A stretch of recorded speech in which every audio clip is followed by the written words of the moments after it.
कभी आप लोगों ने ऐसा नोट किया है कि महफिल के अंदर बैठे हुए हैं, कहीं पे चाय के होटल पे बैठे हुए हैं, कोई रिश्तेदार का बच्चा आ गया या वैसी कोई जान पहचान वाला आ गया, या अपने बेडरूम में बैठे हुए हैं, ड्राइंग रूम में बैठे हुए हैं, या शादी हॉल में बैठे हुए हैं, वहाँ पर कोई 14-15 साल का, कोई 12-13 साल का कोई लड़का आ जाता है, कोई बच्चा आ जाता है और वो सवाल करता है कोई सा, तो उसको झट यूं चुटकी में उसको इग्नोर कर दिया जाता है।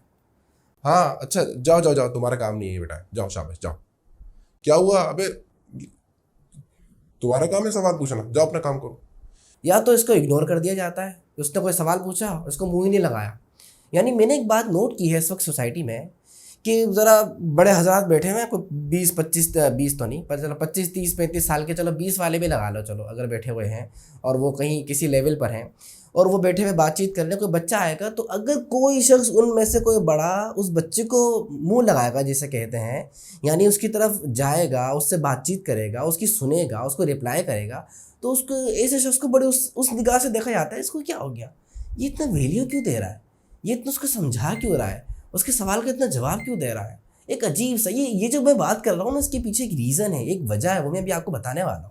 एक अजीब सा उसको एक घटियापन सा, या एक मेच्योर जिसे कहते हैं, यार ये बंदा मेच्योर नहीं है, ये बच्चा है, पता नहीं क्यों बच्चे को इतना जो है ना, छोटे बच्चों को इतना लिफ्ट करा रहा है। आप यकीन कीजिए, ये जो थोड़ा सा लिफ्ट कराना है ना, ये उस बच्चे की आगे की लाइफ को सेट कर सकता है। और ये जो लिफ्ट ना कराना, उसको इग्नोर कर देना, डीमोटिवेट कर देना, डिसहार्ट कर देना, उसको झड़क देना, उसको चुप करा देना, ये उसकी पूरी की पूरी लाइफ को ख़राब कर सकता है। कई बार ऐसा होता है कि बच्चे के दिमाग में, बच्चा अपने घरेलू हालात देख रहा होता है ना, बच्चा अपने घर के माँ बाप के मसले मसाइल देख रहा होता है। मुझे अच्छे तरीके से याद है, कुछ एक जगह हम कुछ राशन वगैरह बांटना था, अब समझ में नहीं आ रहा था, वहाँ बच्चे बहुत सारे थे, तो राशन जो है ना, कौन सा बच्चा गरीब है कौन सा अमीर है किसको दें। अच्छा, बच्चों से भी पूछते हुए बड़ा मसला हो रहा था, कैसे पूछें। तो ये बात है कि भाई बच्चों से ऐसे पूछ लेंगे, बेटा घर में सब खैरियत है, कोई परेशानी वगैरह तो नहीं है, अगर है तो बताएं, कोशिश करेंगे आपकी हेल्प की जाए, ये वो। तो सवालात हो रहे थे, एक एक बच्चे को बुला के अकेले में उनसे मतलब उनको पूछा जा रहा था। 2-4 अफराद थे और इस तरह बातचीत हो रही थी, तो एक इदारे के अंदर मदरसे में। तो उसमें एक बच्चा आया और बच्चा आके कहता है कि जब उस बच्चे से सवाल किया, कह रहे हैं कि नहीं कोई ऐसी तो कोई बात नहीं है, हाँ एक बात है, उससे मैं बड़ा परेशान हूँ। अब कितने साल का बच्चा है, 12 साल का। बड़ा परेशान हूँ, क्यों? वो ना हमारे अम्मी अब्बू लड़ते रहते हैं।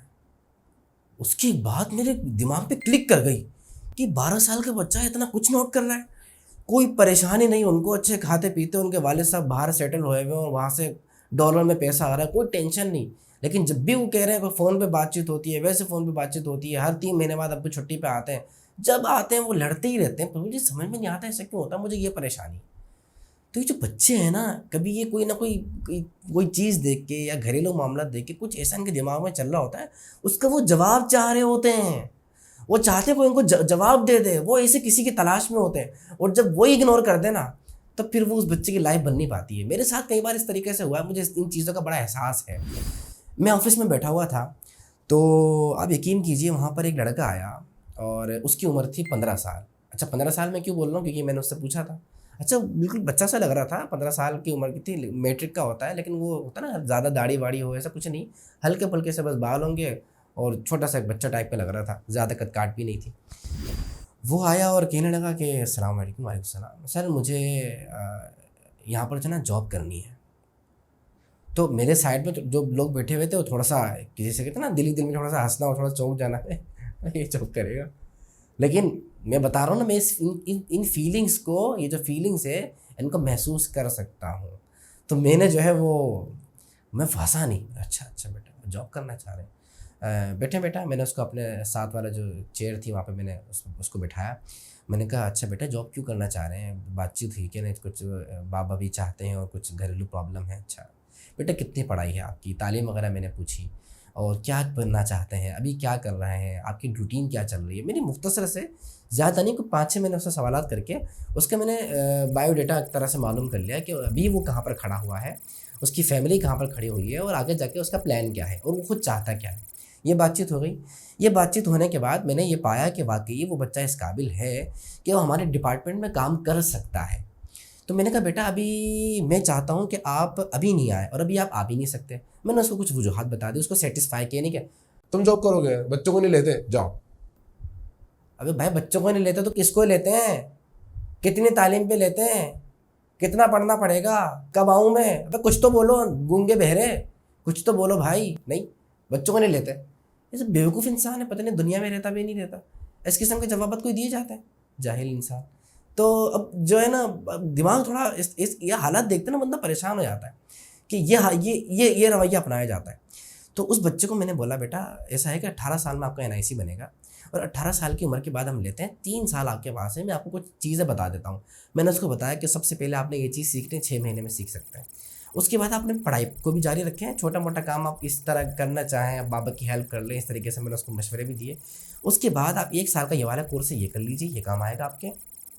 उसके बाद ये वाली जो चीज़ है ना, इसकी आप कंटिन्यूसली आज से प्रैक्टिस शुरू कर दें, घर में, घर के बाहर, मस्जिद में जाके या घर में बैठ के, जहाँ भी आपको फ्री टाइम मिले आप ये इस काम को कंटिन्यू पढ़ना शुरू कर दें।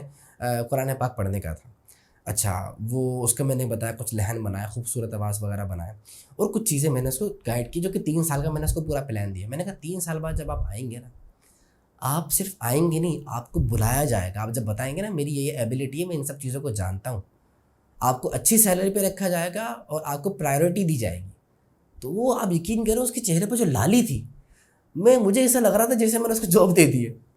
और उसके वो हंसता हुआ मुस्कुराता हुआ, बहुत शुक्रिया सर, थैंक यू करता हुआ जा रहा था। मैंने भी सलाम किया, मैंने कहा ठीक है बेटा जाएँ। और यकीन कीजिए उसको इस तरह सेटिस्फाई करने के बाद भेजना, और उस भेजने के बाद जो मुझे दिली सुकून मिला ना, मैंने चाहा वो मैं आपसे शेयर कर दूँ। और मैं चाहता हूँ कि आप भी इस तरह बनें। आपके घर में कोई बच्चा होगा, वो आपका कोई भतीजा होगा, और हो सकता है कोई आपकी बेटी होगी, कोई आपका रिश्तेदार होगा, जानने वाला होगा, कोई दोस्तों में कोई ऐसा बच्चा होगा जिसने कभी आपसे कोई ऐसा क्वेश्चन किया होगा और आपने कभी उसको छोड़ दिया, इग्नोर कर दिया, तो अब गौर कर लें, अब नेक्स्ट टाइम ऐसा नहीं कीजिएगा। और अगर कोई ऐसा शख्स है जो ऐसी हरकतें करता है, उसको ये वीडियो ज़रूर शेयर कीजिएगा। इंशाअल्लाह अल्लाह ने चाहा वो ये बातें सुन के ज़रूर समझेगा भी, और अमल करने की नीयत भी करेगा, और अमल भी करेगा। अपना ख्याल रखिएगा।